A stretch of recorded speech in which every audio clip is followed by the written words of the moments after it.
r/AskWomen. Tall Garbage 6460 says, what is your experience of living most of your life being skinny/fat and then gaining/losing weight? How did this affect you? Jenny Gottenberg says, was overweight in teens and up until about 23 when I left law school. By overweight I mean weighing about maybe 65 kilograms on a very naturally slight 5 feet 5 in frame. The weight came off naturally and I have stayed at around 50 kilograms ever since, 30 plus years. Those extra 15 kilograms made all the difference to my social and dating life.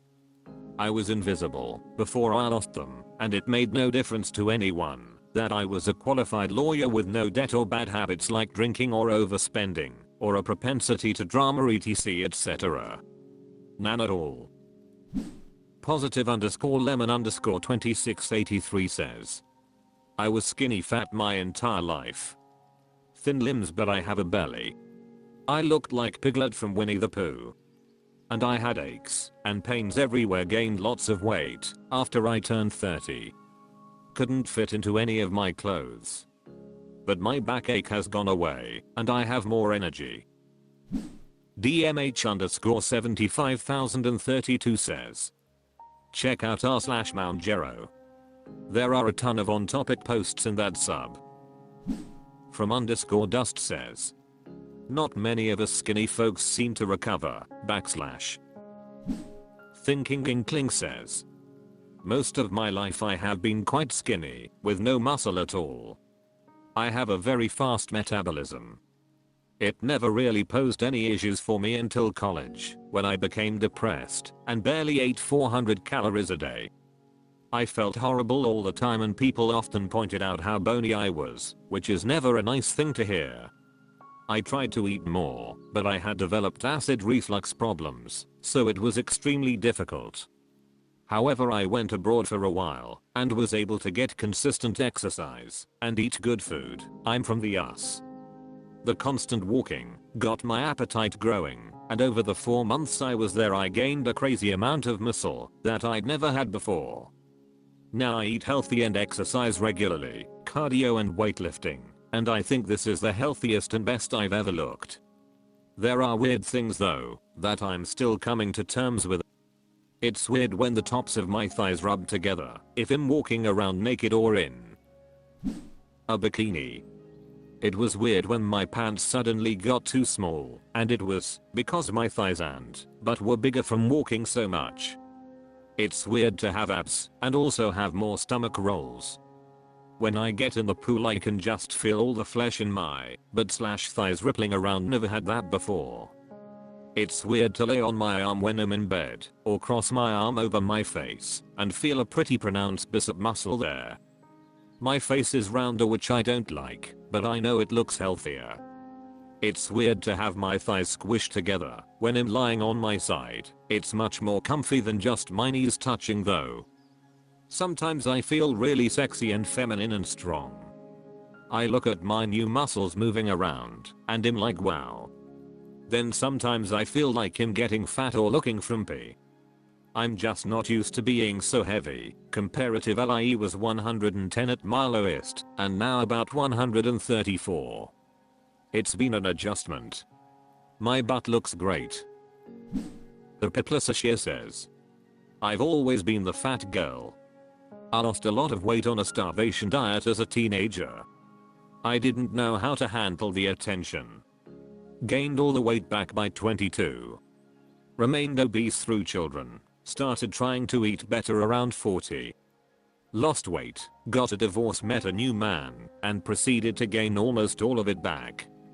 Every time I lose weight I don't go back to where I was. I'm 55 and only need to complete this cycle 10 more times to hopefully maintain a normal weight. Miss Unstable says, I'm naturally curvy and my weight has ranged between 160 and 200. I'm 5 feet 9/10, so when I'm 160 you can see ribs and hip bones. My preferred weight is 165, but I've noticed men prefer me at around 180 to 185. I've never been bullied when I was at my higher weights, but people make comments when I'm skinny. Being tall sucks sometimes because my ribs can be showing and I'm still the highest Jane size some stores carry. If I'm not super skinny, I don't fit in jeans.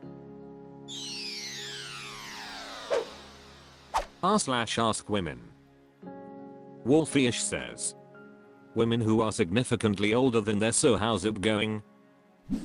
Raccoon_Mystics says, 9 years older. It's the best relationship I have ever been in. We love each other more every day. Tomorrow is our 1-year wedding anniversary. I'd do it all again in an instant. Coastal says, my best friend is in a love-adove relationship with a significantly younger 12-year gap. TBH, I have never seen a more adorable couple. She is 38 and has a child from a previous marriage. Ex was 3 years older than her and her current so is only 26.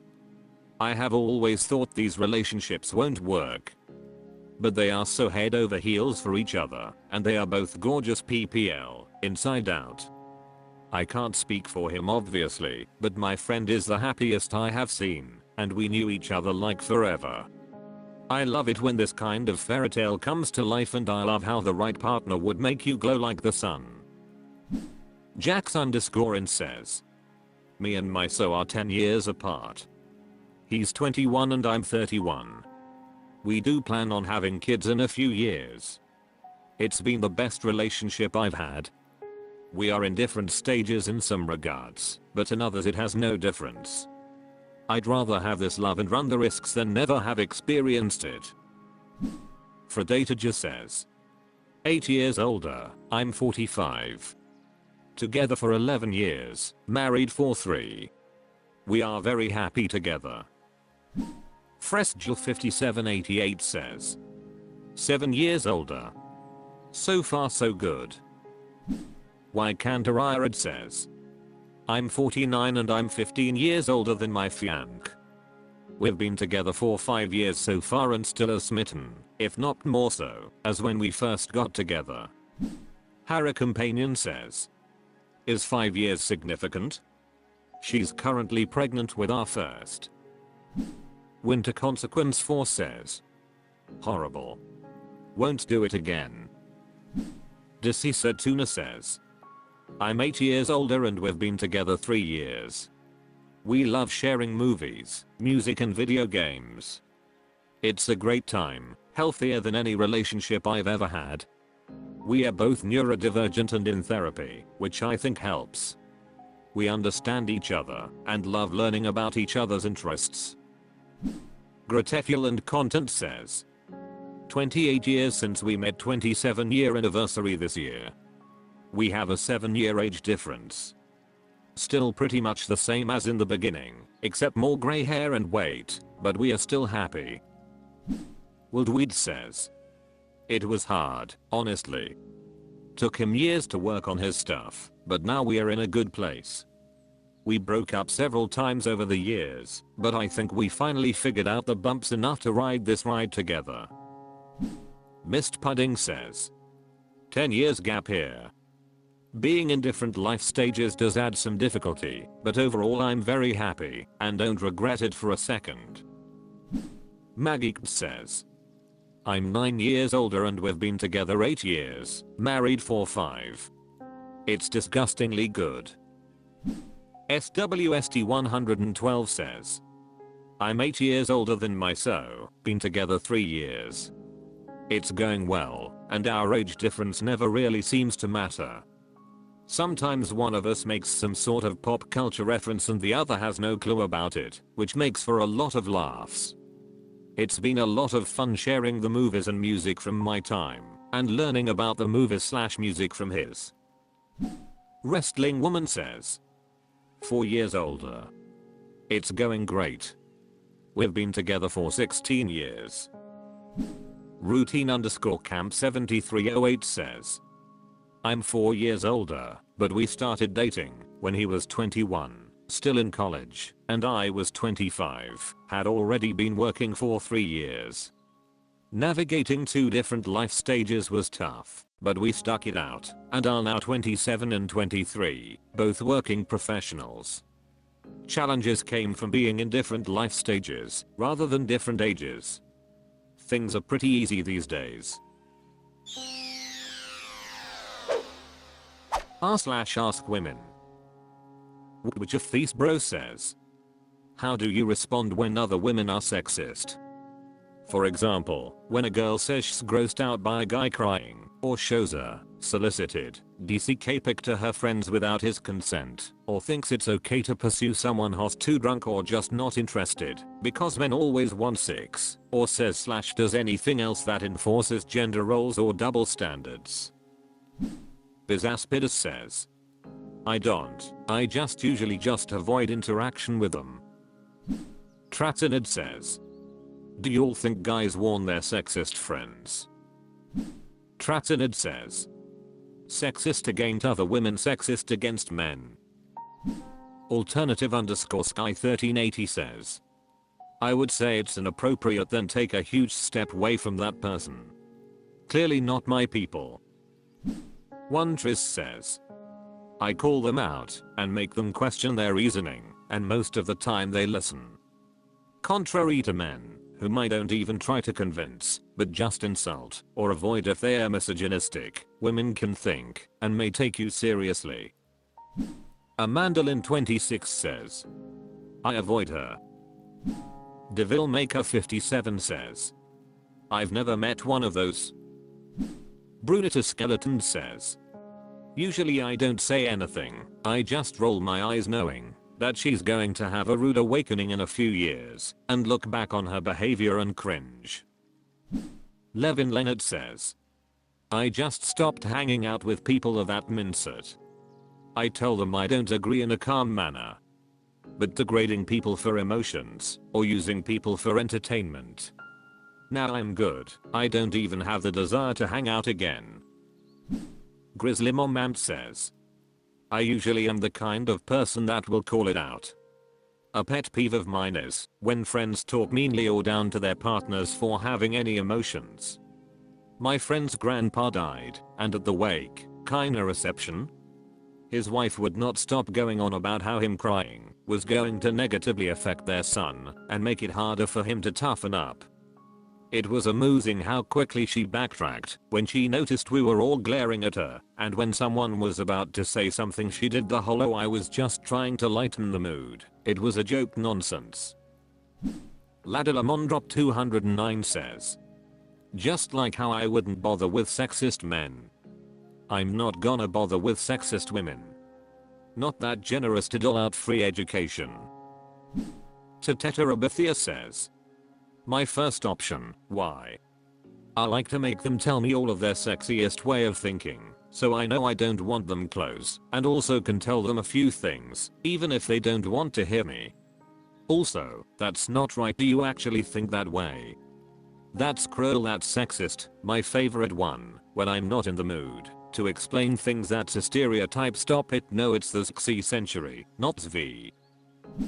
Boyson Baraok 4496 says, this is wrong and will absolutely cause more fights than anything, but I like to call people dumb for saying dumb shit. 6ipicket42 says, it depends on the person.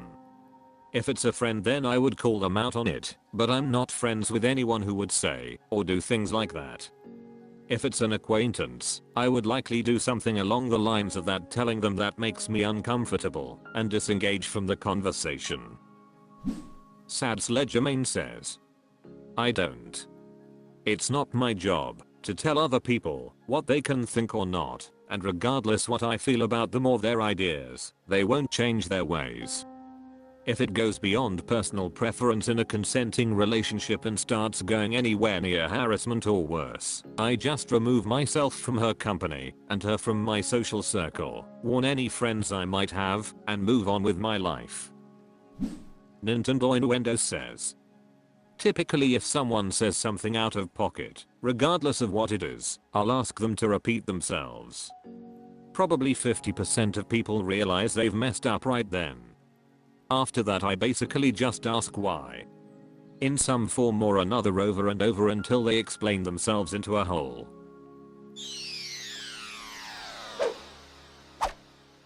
That's all for this video. Thank you for watching. Please subscribe.